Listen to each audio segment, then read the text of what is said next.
was a rough night last night. A lot of angry protests in Charlotte, North Carolina, following the shooting of Keith Lamont Scott. This comes just days after another black man, Terrence Crutcher, was killed by police in Tulsa, Oklahoma. Authorities say both men posed an imminent threat and to responding to officers, but the families say the men were two more examples they feel of Black lives not mattering. So, you know, I guess the question is, what do we do? What do we do about this? Because it seems that it's open. It feels sometimes like it's open season. So I just wonder, do you guys have any ideas? You know, it's funny, my mom called me yesterday, and, you know, obviously I'm white. You know, my experience has not been that of an African-American in this country, but she was so bothered having a child and imagining being an African-American woman, having an African-American son or daughter that's 20 years old or, you know, out at night, and someone assuming that that person is doing something wrong just because of their color of their skin. She actually sounded really, for the first time, really bothered by this trend that's happening among police in the country. And I think that's something that people are waking up to. Maybe people who were hesitant to criticize law enforcement, because there's this perception that you can't criticize law enforcement at the same time stand up for the good that the police force is doing. No, you're standing up for the good in law enforcement when you criticize these moments where cops step out of line. You're standing up for what it means to be an American and what it means to be unified in this country. So people are waking up. I loved that moment that she and I shared last night, because I think that's representative of what's happening around the country, and people are coming together, and they will come together more in the future. Well, I think we need to consider each case and wait until things come back, because the other thing is it's easy when these are pasted all over the news to jump to conclusions about the law enforcement agents, the victims, everyone, and start telling our own narrative. And I think it's really important because I dated a homicide detective for years, and he tried to describe once the emotions involved when you're in these situations and how they're just humans, training or not. And I was asking him at one point, you know, a lot of people say, why don't they tase? Why don't they shoot to harm and all these things? He said, Sarah, if I'm standing there and you've got a gun, I'm not bringing a taser. Like, you know, there are moments where you're making a really quick decision. I'm not saying in these instances, again, go ahead, his hands up. Yeah, but I mean, what I'm saying is all these cases are unfolding in front of us, but he was trying to get me to understand that we make it sound so simple to just do this or just shoot. He's like, there's so many emotions, there's so much going on in those moments that wait, because sometimes, you know, it's a very tough situation. I know, but there's this feeling of intolerance going, you know, at the top right now from one of our candidates, you know. He speaks of in an intolerant manner, which only trickles down to people in the country who have a tendency. This has been happening long before. This is not Donald Trump's fault. It's not his fault exactly, but he's not helping. You can't. You know what H. Rap Brown said? If you're not part of the solution, you're part of the problem. Here's what I feel. I listen to all the voices and I feel helpless. It gets me incredibly emotional when I think about it, and I think, what can I do? What can I do? And where I realize where I can start is at home, and that's what I try to do. And I was home this weekend with my boys, and they were talking and they were making jokes, and it wasn't necessarily racial jokes, but no matter what the joke, whether it's boy, girl, fat, thin, black, white, whatever, I'm listening, and I went, stop the jokes. No, Mom, it's a joke, everyone gets it, we're kidding around. I go, no, not when these things are happening in our country. We are to love one another. We are to love our neighbors as ourselves.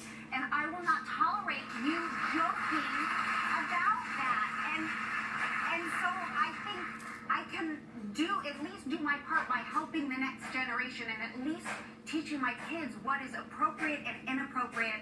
And I don't want it in my home. I don't know what else I can do. That's, you know, speak out. that what you just said is great, because you know what, look, a lot of this, I feel, and this is just me, when people who are not black can say, we see it, we get why, you know, that young the football player, I don't want to mispronounce his name. Kaepernick. We understand why. We get it. We understand it.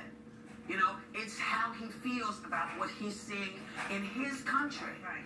There is a problem. If people can just start that conversation with there is a problem, if law enforcement can say to us as people, all of us, listen, we're often nervous out there, and sometimes, stuff happens. It does happen. We've got guns. We are scared because we don't know what's coming either.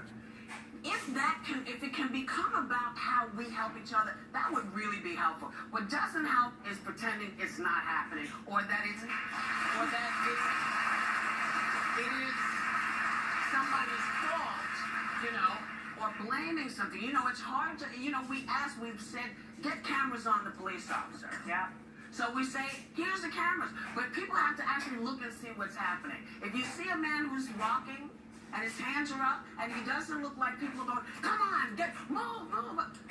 If he looks like he's walking, we should question that. If he gets shot, and he's like this, even if there is PCP on there, many people will tell you, that's not PCP walking.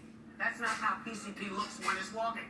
Not that I know a whole lot about it, but, I can tell you that, walking concentratedly straight forward, that's not what you do when you're high like that.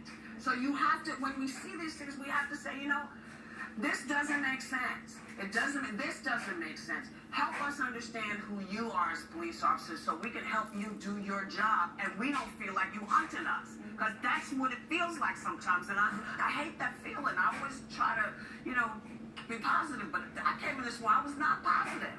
I was not positive. I don't like being like that. So do you think when the Black Lives Matter thing goes out there and then other people say White Lives Matter, that shows an insensitivity to the African American community? To me, wait, no. Here's what it shows to me: a slight bit of ignorance, because it's not about.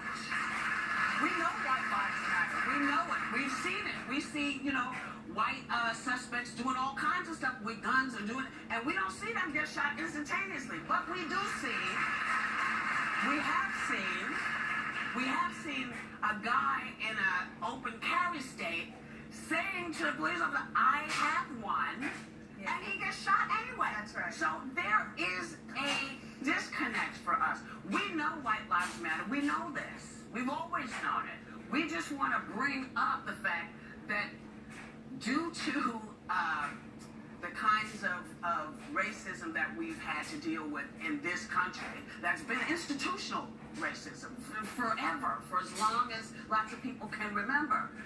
Because we live with that, we need to remind people, no, it's not okay to do this. Nobody is okay in this country with any of us being shot for no reason. The police are not okay with it.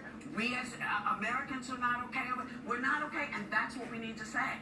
We have to hold everyone accountable, even when it's not comfortable, whether it's a black cop or a white cop. We have to hold people accountable. Sorry, to build on Joyce's point, when I was hearing White Lives Matter or Blue Lives Matter, I knew there was something off, but couldn't quite wrap my words around why is that so tone deaf. And I read into it, and this was an example that worked for me. When people say Black Lives Matter, they're not saying just Black Lives Matter. They're saying Black Lives Matter too. Like you added to the end, not a just to the front. And that helped me understand. There has to be an acknowledgement, though, that there's been a different experience. People have to acknowledge that African Americans in this country have had a different experience. It's like people who say to me, oh, why is there a gay pride parade and not a straight pride parade? Well, I'll tell you why, because straight people haven't been discriminated against for decades and decades and decades. So that makes no sense. There's a reason. African Americans in this country have suffered a different experience, and I think it's incumbent upon people who have not suffered that experience to not only acknowledge it, but to say things have to change. And that to falls on acknowledge us. white privilege. That falls on me, that falls on us. Yes, okay, we agree. To me. All right.